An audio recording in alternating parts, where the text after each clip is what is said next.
Bom dia, amigos. Hoje, 8 de junho de 2020, e apesar dos pesares, a semana começa com uma notícia, no mínimo curiosa. Há 10 anos, um milionário, colecionador de obras de arte e escritor, esse senhor que vocês estão vendo, Forrest Fenn, enterrou no Novo México uma caixa contendo mais de $1 milhão em peças de ouro e deu dicas de como encontrá-la. Dava dicas em seu site e seus escritos. Bem, por 10 anos muitos tentaram encontrar a tal caixa. A caixa foi enterrada nas Rochosas, no Novo México, e, passados 10 anos, um felizardo põe ponto final à caça ao tesouro.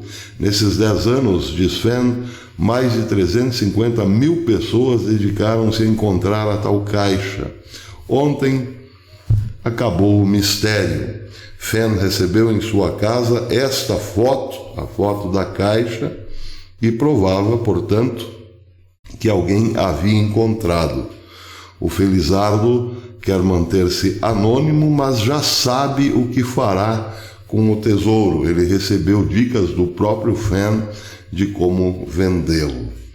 Pergunta: o que mobiliza 350 mil pessoas durante 10 anos atrás de uma caixa contendo $1 milhão? Seriam os $1 milhão apenas? Fenn acredita que não, que o que mobilizou muita gente durante todo esse tempo foram os enigmas. Ele deixou enigmas em seu site e um dos seus poemas, segundo Fenn, continha praticamente o mapa do tesouro. Talvez seja isso. 350 mil pessoas, muitas delas dedicando-se aos finais de semana a tal busca, motivavam-se mais pelo desvendar do mistério do que pelo tesouro em si. Se bem que, quando as duas coisas coincidem, não há nenhum problema. O lado reverso dessa história, agora a destruição de tesouros. Vocês estão vendo aqui uma foto postada hoje na Infobae mostrando uma vandalização da estátua de Winston Churchill na Praça do Parlamento de Londres.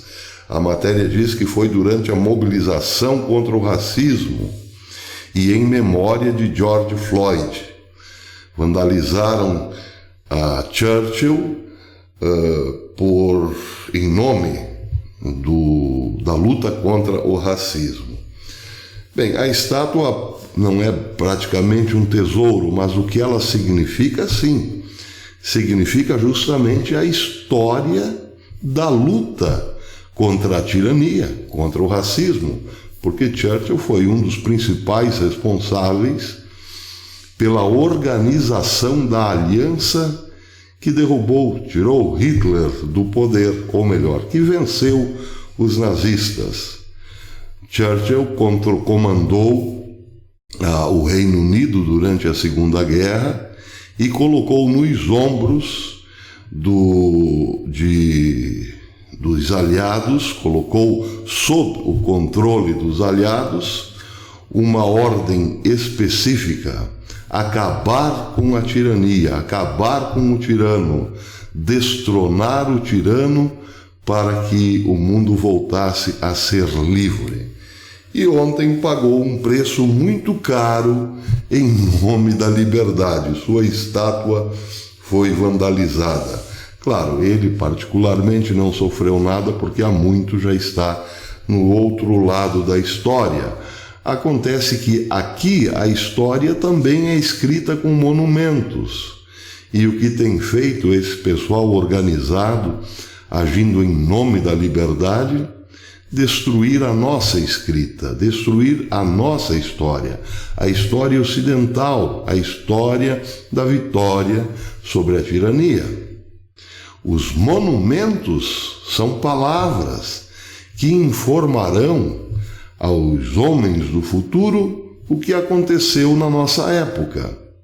Os homens do futuro, ao olhar para Winston Churchill, saberão que aquele senhor lutou contra a tirania. Mas os organizadores desse, entre muitas aspas, protestos, só o que querem é destruir, é pôr abaixo a nossa história, a nossa cultura, o nosso modo de ser, para sabe-se lá o que erigir a partir daí. Não será coisa boa, evidentemente, mas eles já começaram há muito esse projeto de destruição de tudo que lembra a história ocidental. Trabalho e oração, principalmente, o que fez a história do Ocidente.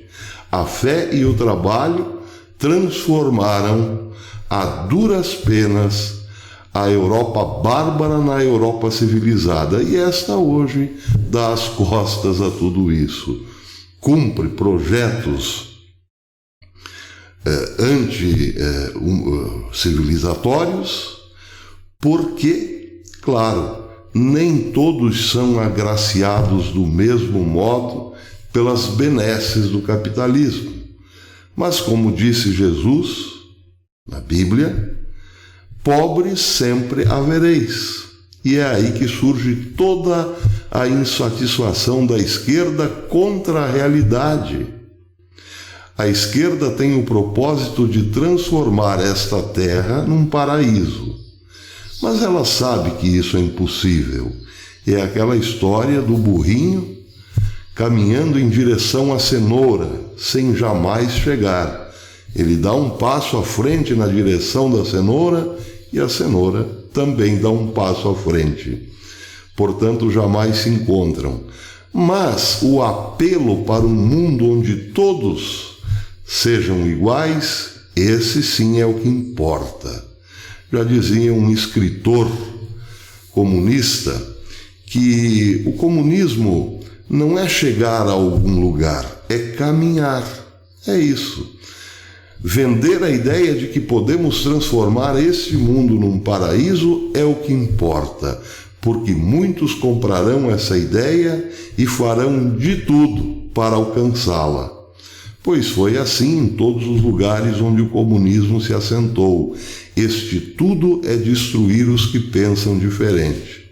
Nunca chegam no paraíso, mas deixam atrás de si destruição, tristeza, ódio e morte, em nome do paraíso. Agora, o nome mudou, ele transmuta-se.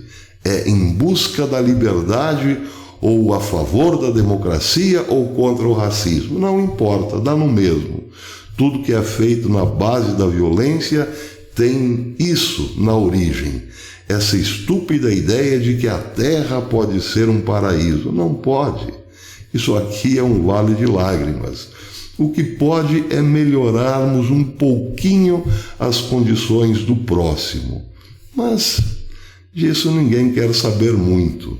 Quem fez muito isso, melhorar um pouquinho a condição dos pobres, dos desvalidos, foi a Igreja Católica. A sua história está repleta de ajuda ao pobre, de ajuda ao doente, ao leproso, à viúva e ao órfão. Mas isso é coisa do passado. Agora o homem quer mesmo é destruir tudo, para que amanhã depois haja um só comando, um só controle, um só governo. Mal sabem eles que aí sim, meus amigos, é que chegaremos num inferno para todos. Tentaram o paraíso, mas conseguiram mesmo foi implantar um inferno. E o inferno, vejam vocês, parece muito bem caracterizado no que acontece hoje em Nova York. Sim, que já pode ser chamado de Babilônia e o ruir de Babilônia. O New York Post trouxe uma matéria dizendo o seguinte, que na última semana houve 40 tiroteios na Big Apple, muito maior do que em 2019, no mesmo período que já fora muito violento, com 24 tiroteios. quase que dobrou, a violência quase que dobrou. Mas a polícia de Nova York alerta que muitos desses tiroteios não são por conta dos protestos propriamente, mas gente aproveitando-se dos protestos para fazer queima de arquivos ou então eliminar rivais no comércio das drogas e assim por diante. Seja como for, Nova York virou um inferno. Lá sim parece que a civilização está ruindo com mais pressa, com mais rapidez. Agora, por outro lado, o contraditório dessa história é que a cidade começa a se recuperar economicamente. Foi uma das que teve um lockdown mais eficiente, portanto, a que teve mais prejuízos econômicos, mas bastou um simples aceno de reabertura, a cidade voltou a faturar e muito. Pois é, talvez por isso que a violência aumente, porque tem gente, como disse, que não quer que as coisas melhorem. E para terminar, um pouco de Brasil. O Brasil está virando uma grande novela. Parece que nós viramos a própria novela global, a própria grade daquela emissora que todo mundo sabe que é complicada. Pois é, a vida real passou a ser uma peça de ficção. Aqui nós temos, por exemplo, muitos políticos parecidos com Odorico Paraguaçu, aquele político que queria eternizar-se na cidade como o inaugurador do cemitério. Pois está aí, não faltam políticos hoje que só o que querem é inaugurar cemitérios e enchê-los rapidamente, é claro. No Supremo, por exemplo, parece que temos a materialização de um personagem de Chico Anísio, Bento Carreiro, o vampiro brasileiro. Pois é.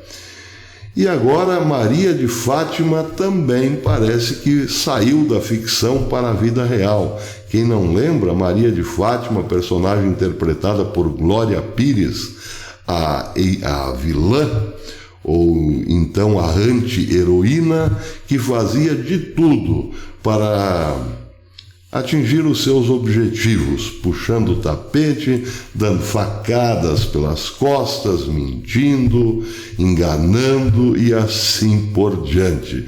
Parece que já identificamos na política a nossa Maria de Fátima. E curiosamente, era filha de Regina Duarte na novela. Regina Duarte era a mãe da vilã. Pois Regina Duarte também está aí. Parece que agora será a rainha da sucata, porque assumirá a Cinemateca em São Paulo. É isso, meus amigos. A ficção tornando-se realidade e o Brasil virando literalmente um grande cortiço. Até depois.